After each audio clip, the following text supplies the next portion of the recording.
Caligula. He's the poster boy for sociopaths everywhere. The young Roman emperor had a fearsome reputation as a sadist, murderer, and raving lunatic. The emperor's decided that he's going to declare war on the sea god Neptune. It's mad! There are stories of women and children, innocents, being thrown off the cliffs to their death. But was he really as bad as all that? Using the ancient historical record, the real Caligula will be uncovered.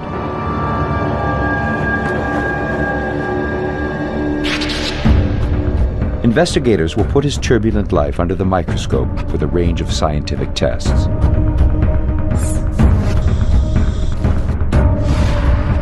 New archaeological evidence will show for the first time the location of his bloody death.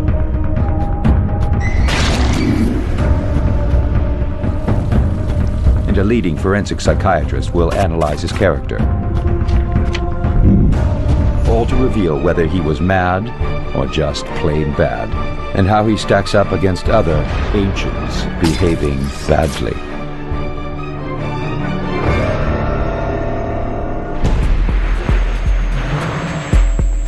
The Emperor Caligula. He becomes the supreme ruler of Rome at the age of 24. He's in power for less than 4 years before being assassinated. In that brief time, he commits unthinkable atrocities. Acts of cruelty that will ensure him a place in history. As a madman. Caligula is very psychiatrically disturbed. His behavior includes murder, killing without remorse, and pushing every moral bound placed in front of him. But was he really insane? To understand Caligula better, psychiatrist David Malott will examine his behavior and then position him on the unique behaving badly psychograph to reveal how he compares to other tyrants from history, like Genghis Khan and Julius Caesar, and Hitler's Nazi henchmen Himmler and Goering. Caligula's rap sheet is shocking. He holds magnificent feasts and has criminals beheaded between courses. And while his nervous guests knock back the wine, he rapes their wives. High-ranking Romans are flogged and executed. It's a public spectacle and a warning. He even slaughters members of his own family. The horror stories are so extreme, they're hard to believe. Is the historical record to be trusted? Our information about the reign of Caligula comes from two sources: Philo, a contemporary, and Suetonius. And it's Suetonius that gives us some of the most shocking, lurid details and stories that took place in the reign of terror of Caligula. Now, he's writing over 70 years later, and that's like someone today writing about World War I. But he's got way less evidence. The hunt for evidence begins in Caligula's childhood. He is born in 12 AD and given the grand name Gaius Germanicus Augustus. Gaius was the son of Germanicus, golden boy of the imperial family, who was essentially a military hero talked about in the same breath as Alexander the Great. And basically, Gaius is an army brat. Young Gaius spends his early years living in a place similar to this, a Roman army fort. He parades around the camp in a tiny military costume made for him by his mother. And the soldiers love it. They even give him a nickname, Caligula, which means little boots, after the tiny military sandals he used to wear. When little Caligula snaps his fingers, even battle-hardened soldiers come running. Imagine what that does to you. Your father's a hero, you've been spoiled all your life, and you can basically do no wrong. This, then, is the incubator. Dr. Malott's case study exposes the impact that it has on the young boy. Caligula's childhood had a tremendous formative effect on his character. It was a world turned upside down. Instead of a child being surrounded by adults, this was a kid who was being bowed down to by the people around him, being told that he could do no wrong, no moral compass being presented to him. He wasn't a child, he was the general. Clearly, it's not a good start. And it goes from bad to worse. The Roman Empire is ruled by Tiberius, a cruel and depraved old scoundrel. He's an early version of Stalin, right down to his secret police, who keep files on anyone who poses a threat, real or imagined. And the fattest file is on Germanicus, Caligula's father. You got to remember, Germanicus is a war hero, which really means a lot to the Romans. And he's also next in line to the throne. Tiberius, on the other hand, is just a twisted, unpopular old man. And he's so paranoid that he's deeply suspicious of Germanicus. Caligula is just 7 years old when Germanicus comes down with a mysterious illness and dies. It's all very suspicious. The histories say Tiberius poisoned him, but there's no proof. If it is murder, it would have an enormous psychological effect on Caligula. Modern medical science can now answer the question: was it a homicide?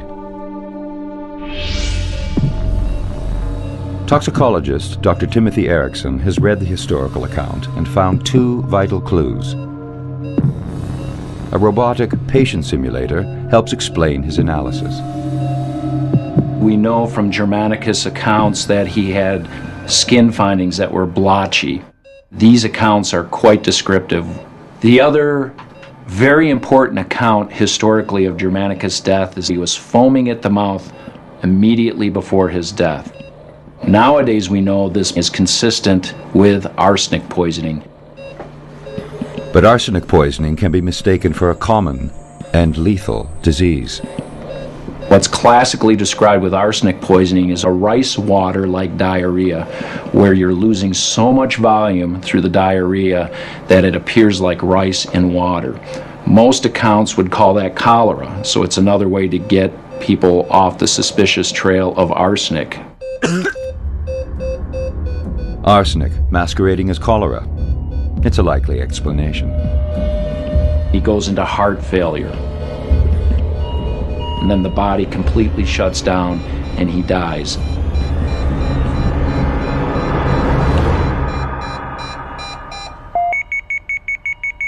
No one, including Caligula, believes Germanicus died of natural causes. The death of Germanicus has a tremendous effect on the young Caligula. He sees his father, a great military leader, die. This likely led him to this fatalistic, perhaps nihilistic view of the world. My father was great, he died young. I'm likely to meet the same fate.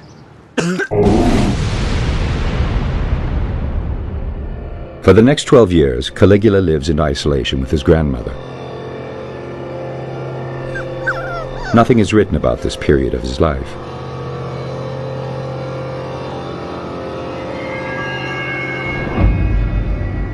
But what happens next makes the murder of his father look like a walk in the park.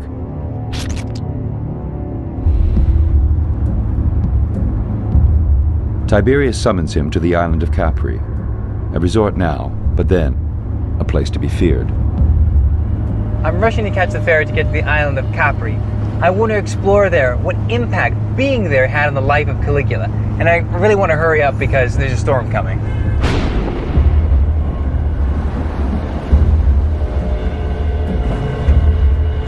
Capri lies 130 miles south of Rome in the Mediterranean Sea, giving Tiberius some protection from attack.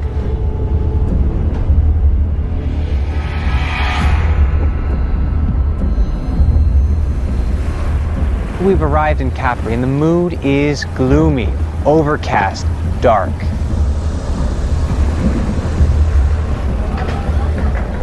Like a Bond villain's lair, Tiberius's palace stands on the highest, most inaccessible peak on the island. Caligula has no idea why he's been summoned. But what happens here will change him forever.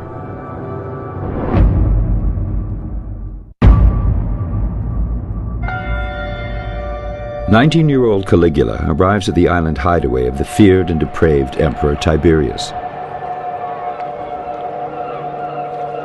Caligula has no idea why he's been summoned here.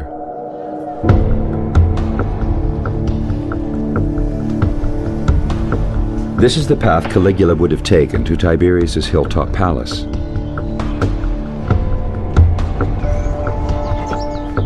He'd be very nervous. Why? Because Tiberius rules most of the known world and routinely kills off anyone he sees as a threat. He's already killed Caligula's father and his two brothers. When I think of Caligula making his way here, I think of him having trepidation and fear and uncertainty.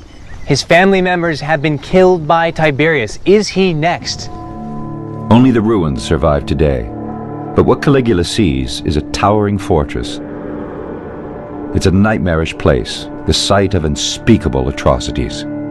Roman society is violent and graphic. People are used to the arena. People are used to condemned criminals being killed. Here, Tiberius is not subject to the public scrutiny. Here, Tiberius can do whatever he wants. And the stories of this recluse, this kind of Howard Hughes, are fantastical. And he's a depraved, dirty, sick, twisted old man. And Caligula finds himself on Capri, trapped. There's no way out. Only the emperor will allow you to come and to go. Caligula now gets a masterclass in depravity. Caligula has to go along with whatever takes place in this villa. Like a James Bond villain, Tiberius enjoys creative killing. I'm at what's known as Tiberius's Leap. And it's over 1,000 feet above the sea level. And it's from here, we are told that Tiberius has condemned criminals, people he doesn't like, thrown off the cliffs to their death.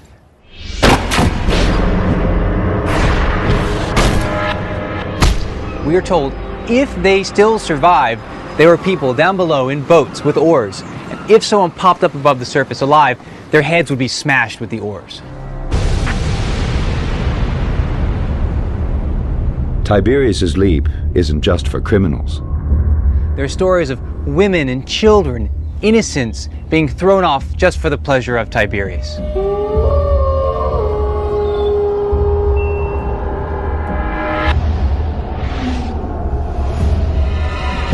Caligula would have witnessed all of this. Even for bloodthirsty Romans, murdering women and children is going too far. According to the historians, there's more, much more.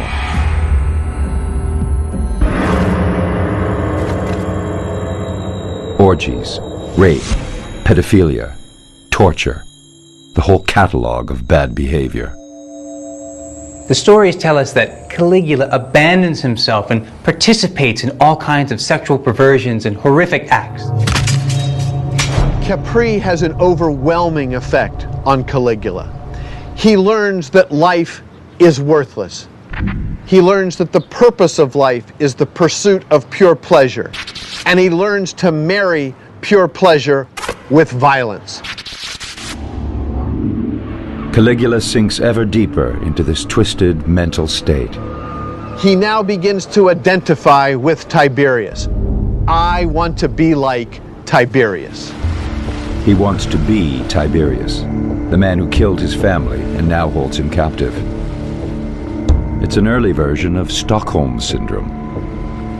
Caligula has bonded with the beast.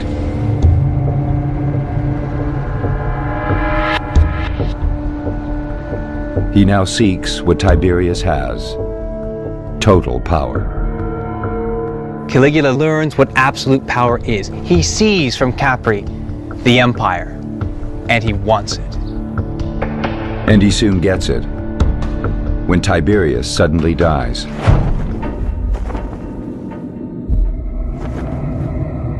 The historian Suetonius calls it murder and names the killer, Caligula. There's no proof, but Caligula certainly benefits from the old rogue's demise. Rule of the empire passes to him and to Tiberius's grandson Gemellus. But Gemellus is only 18, too young to share power.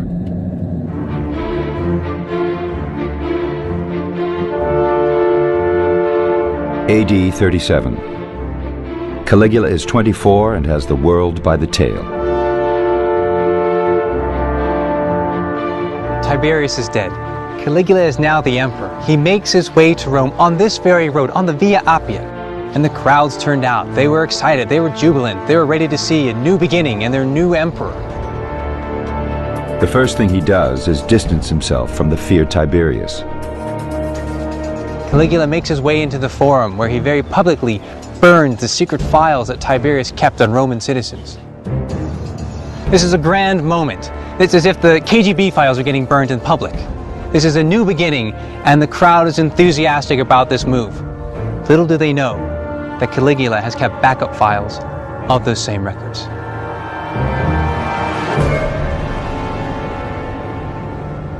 Caligula doesn't stop there.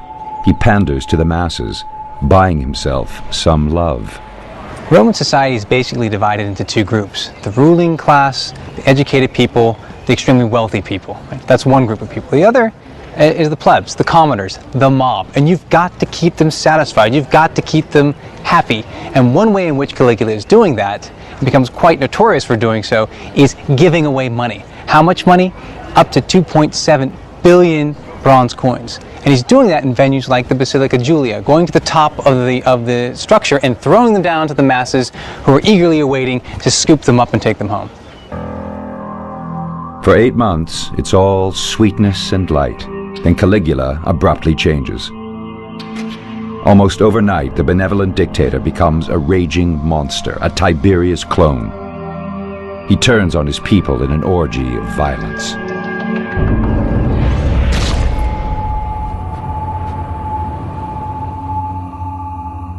Caligula holds exquisite, elaborate banquets as the emperor. Ordinarily, this was an absolutely fantastic social highlight. But with Caligula, during the festivities, in front of the guests, there are flayings, there are killings.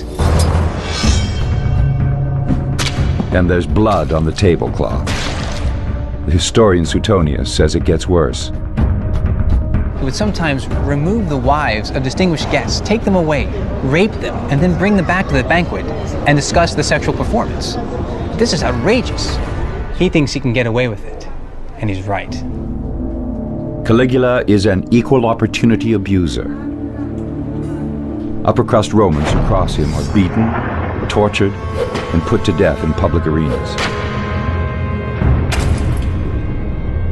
Even the bloodthirsty Tiberius never went this far. Can any of this be true? One story says Caligula changes the rules of the gladiatorial games. Gladiators are divided into different types based on the armour and weapons they use. And people would support a different type of gladiator, a bit like they support football teams today. Now, Caligula's favourite gladiator was a Thracian, who was a quite lightly armoured gladiator, and he was usually pitted against a Murmillo who had more armour. Rules are rules, and for 300 years no Roman ruler has dared interfere. It would be like changing the rules of the NFL. Everyone else will hate your guts. But Caligula, the story goes, wants longer, bloodier contests with more suffering. So he orders that one gladiator gets less protection. Would this work? Or would the more lightly armed fighter be quickly killed?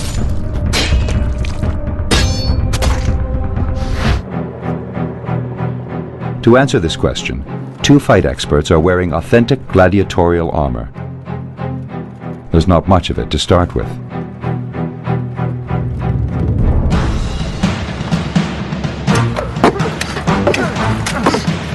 Military medic Fred Galvin is on hand to assess the injuries.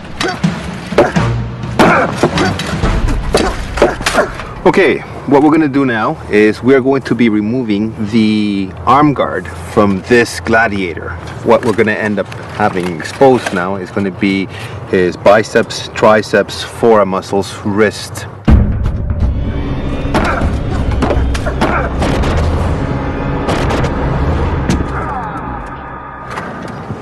Wow, that would have been a telling strike. You can see where it would have cut through the muscle groups of the biceps and the triceps. As bad as this injury is, it certainly is not as critical as an injury along the inside of the forearm, which is where the arteries and veins run through the arm. Although bloody, this injury would not have ended the fight. Next, Fred takes away the gladiator's shield.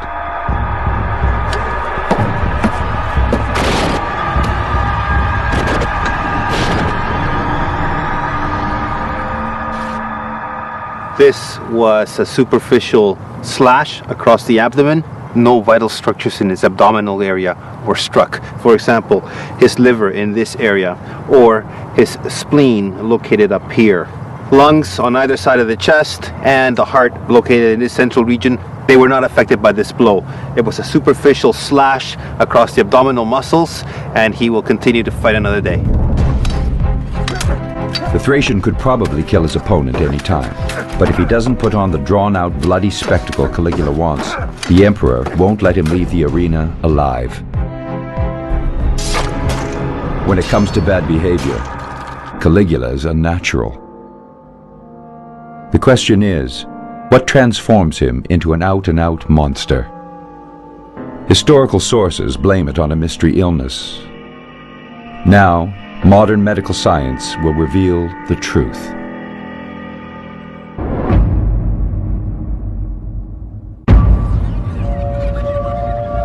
Rome, AD 37. 25-year-old Caligula has suddenly become a violent and ruthless dictator. 2,000-year-old historical sources blame this change in his behavior on a mysterious illness. Today, more specific causes can be tested. A sudden personality change suggests brain damage. Romans saw this as punishment from the gods. Modern neurology points the finger at Caligula's licentious lifestyle. The two chief suspects: alcohol and sex. The sexually transmitted disease herpes in particular can lead to the brain-damaging disease herpes encephalitis. Herpes encephalitis likes to attack the frontal lobes. The frontal lobe is thought to be involved in your expression of emotion and how well you can inhibit impulses. Damage to the frontal lobe can cause a change in personality. Very extreme emotional behavior, so periods of extreme elation, periods of extreme sadness, inappropriateness, sexual inappropriateness, violent or aggressive behavior to other people. Caligula's behavior is an excellent fit for herpes encephalitis. But there's one problem. Even with modern medicine, 3/4 of patients with this disease die. 2,000 years ago, Caligula's chances of surviving would have been even less. So if it's not herpes, what about alcohol? The suspect is something uniquely Roman, because this is not a simple case of alcohol poisoning. The possible culprit is a sweetener called defrutum that the Romans added to their wine.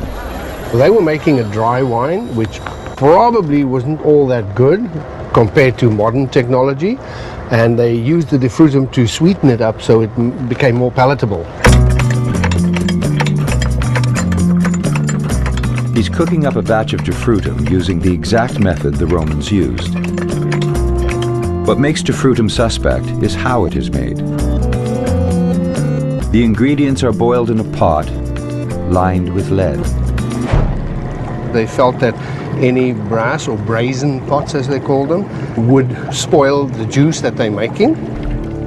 The Romans didn't know the dangers of lead. So the question is, how much lead is in defrutum?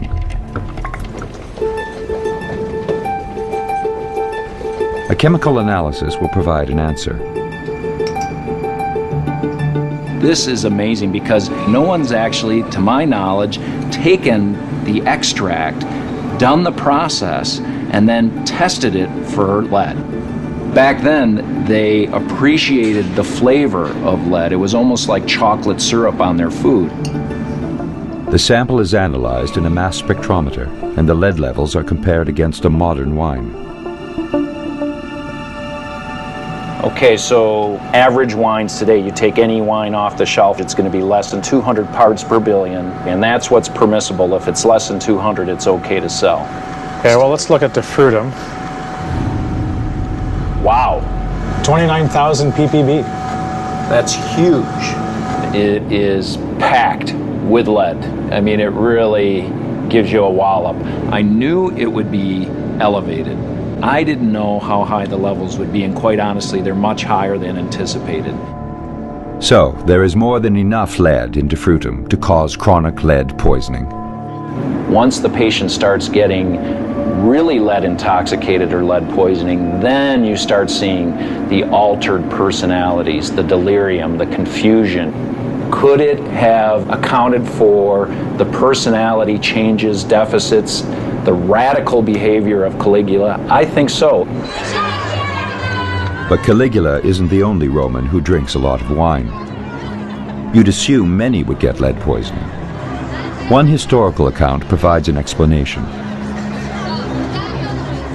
Philo writes that after taking power, Caligula's drinking becomes excessive, even by loose Roman standards. The lead he's consumed adds a new layer to his already disturbed personality. While Caligula's sick, crowds take to the streets to show their adoration for the ailing young emperor. They should have stayed home. During Caligula's illness, many people made vows for his speedy recovery. One such person who made an oath was a certain plebeian, Publius Afranius Politus, and he offered his life for the life of Caligula. When Caligula recovers, he takes the man literally. He has him dressed up like a sacrificial animal, he has him with garlands and wreaths, and throws him over the city walls.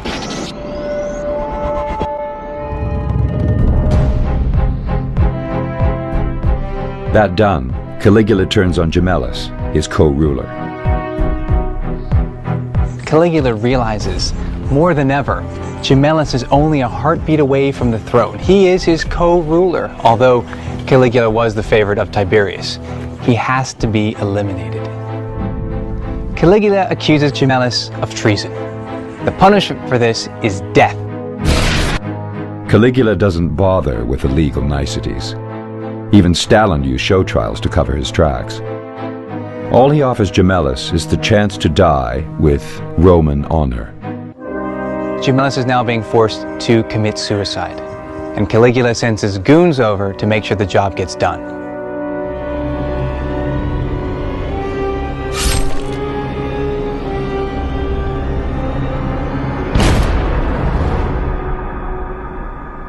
What's going on in this guy's head? Dr. Malott thinks he has a bad case of narcissism. He views himself as this grandiose, omnipotent figure. The dangers of a narcissistic personality is this inability to treat others with any level of empathy. He is in some ways a kind of ancient slasher movie. He's Freddy Krueger in a toga, so out of control that he challenges the gods themselves. In Roman times, that's a big no-no. But Caligula's beyond caring. In the heart of ancient Rome stands one of its most revered buildings, the Temple of Castor and Pollux. Historian Suetonius writes that Caligula turns this sacred place into the front entrance of his palace. A modern equivalent of such an action is if someone were to build a huge residence right next to the Vatican, bash a hole into it, and then use the Vatican as a vestibule, use the Vatican as a dining room area. You know, hang out lights and disco balls and have big parties. It's that absurd, it's that crazy. It's such an outrage, no subsequent historians believe it. But in 2003, Darius and his team finally reveal the truth.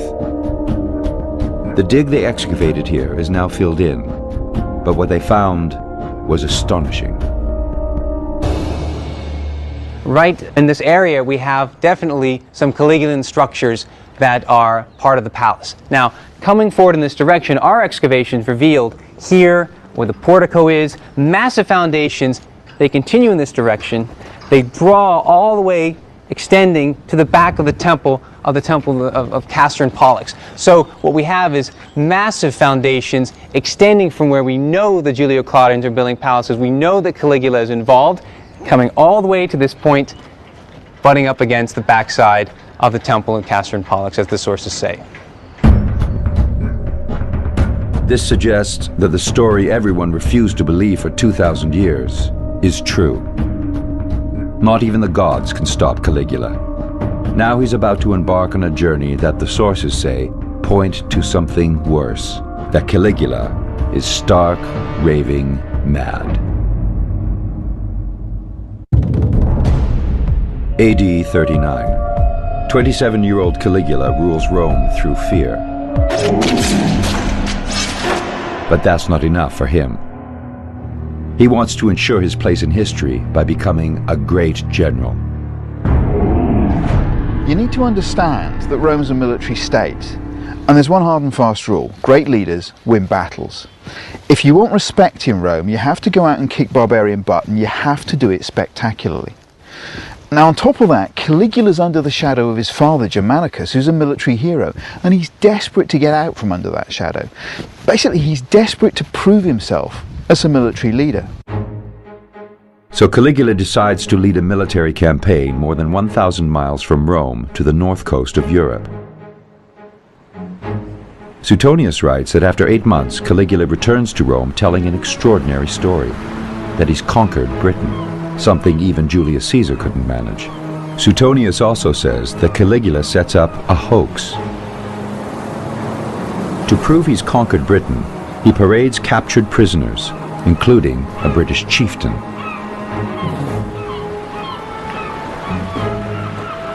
There's a strong suspicion that the captives aren't really captives at all, that they're slaves of Caligula's who've been dressed up to look like barbarians. And the British chieftain was probably a turncoat who fled to the emperor for protection. But according to Suetonius, that's not Caligula's most outrageous act here. Imagine you're one of the legionaries ready to embark on the beach here for the invasion of Britain, and all of a sudden you get the instruction that you're to march out there and you're to gather cockle shells. Because instead of invading Britain, the emperor's decided that he's going to declare war on the sea god Neptune. If this story's true, it's the act of a lunatic. But did it really happen? Suetonius was writing 70 years later under a new regime that wanted to discredit Caligula's military claims. So what was really going on? The answer lies 200 miles away on the banks of the River Rhine in Holland.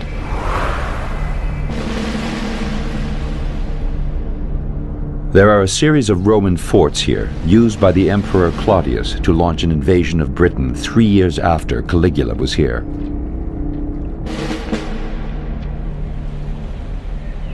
Recent research by a Dutch archaeological team casts new light on the origins of the forts.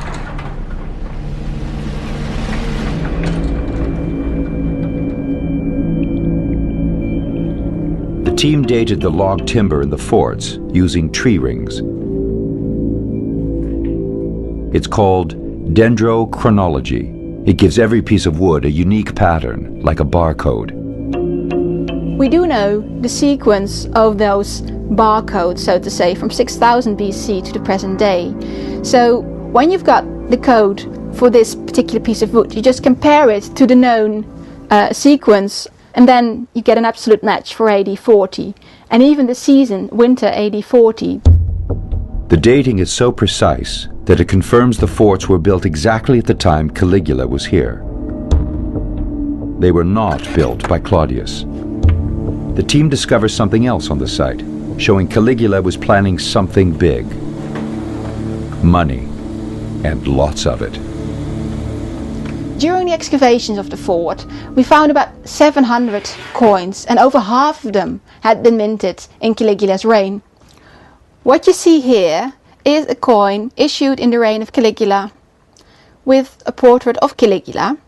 We've got about 80 or 100 of these coins that were found in Alphen, and that is really unusual. It gives a clear evidence that at this particular period in his reign, a large amount of money was needed in this area.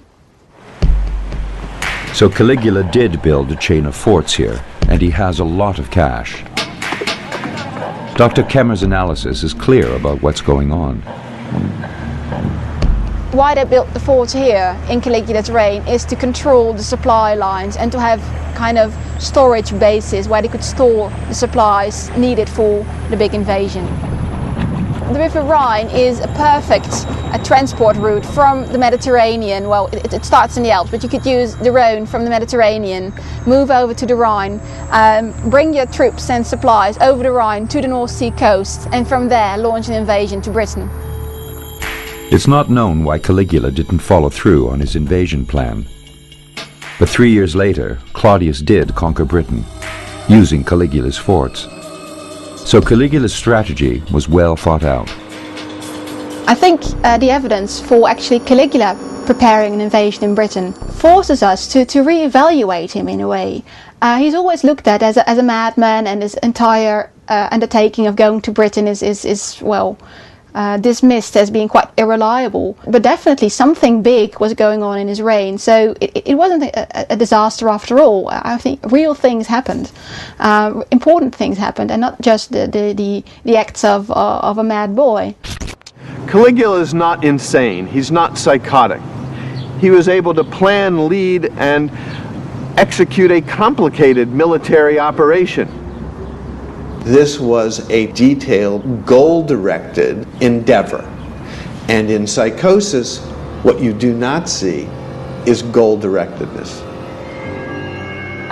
So working out a plan to invade Britain, including the construction of forts, indicates the ruthless, tyrannical Caligula is actually sane. But that's not going to save him. During his short reign, he's made a lot of enemies. And new archaeological finds, never seen before on camera, will shed light on the moment his life came to a bloody end.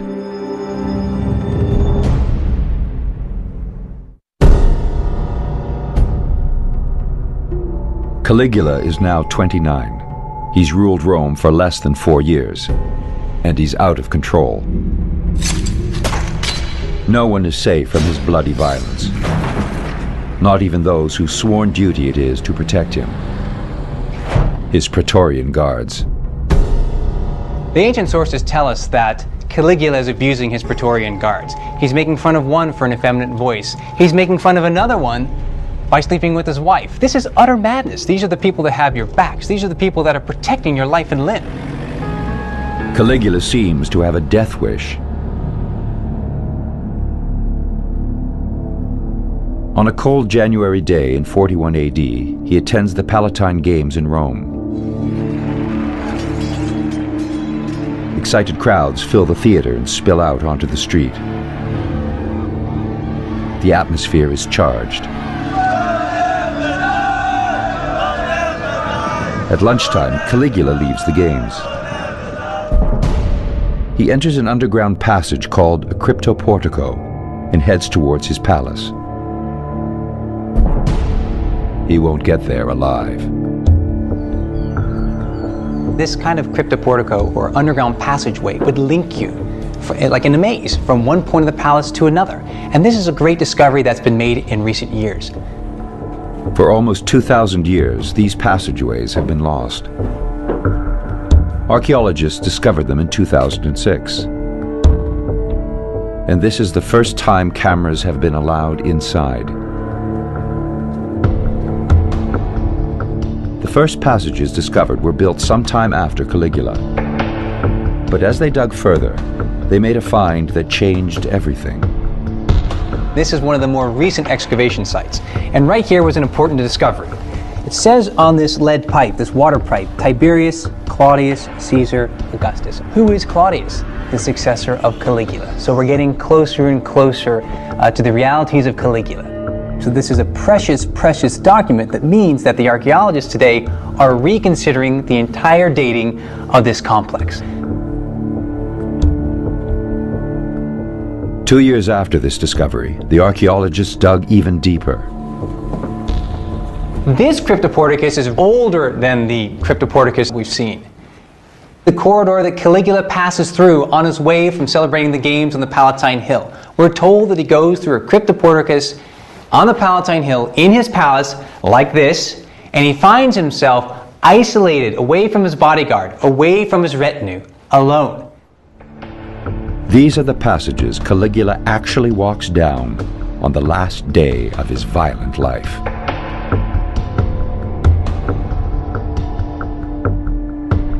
In the shadows wait two bodyguards, Cassius Caria, who Caligula mercilessly mocked, and Sabinus, whose wife Caligula raped.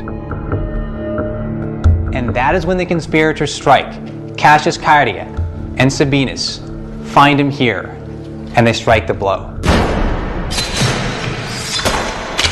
Caligula dies on the ground in a pool of blood.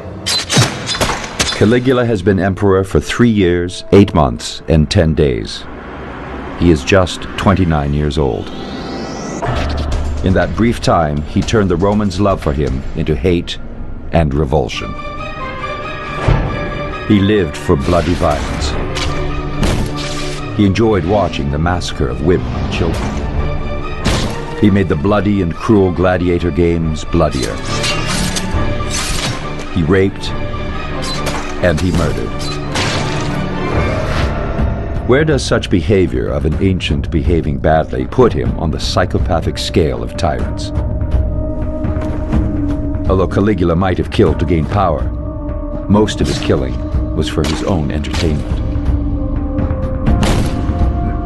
This psychopathic behavior puts Caligula at the opposite end of the scale to calculating, goal-driven killers like Julius Caesar and Genghis Khan. For them, killing was a necessary part of their grander aims. He would be very high on a psychopathic scale. His killing without remorse, murder without guilt, inability to see the rights of anybody else around him. This man is a stone-cold psychopath. But there's another vital aspect to Caligula's personality that sets him apart from the others: his extreme narcissism. He would score very high on a scale of narcissism, shown by his inflated sense of self-importance, his lack of empathy of others, his need for adulation. So who in history has a similar personality profile? I would look to some of Hitler's henchmen, such as Himmler or Goering, for a comparison, in that they combine this narcissistic self-importance, this tremendous inflated self-esteem, coupled with this tremendous psychopathy and lack of remorse whenever people died. Take psychopathic tendencies, mix them with a big dose of narcissism, and you get one of history's truly terrifying personalities. Made scarier still by the fact that Caligula's evil was cold and calculating. Despite his short reign, Caligula cast a long shadow. Tiberius kept his depravity behind closed doors. Caligula paraded his in public. Fear of Caligula lingered after his death. Perhaps it was a fake, and Caligula was watching in the shadows to see who cheered and who'd be next on his death list.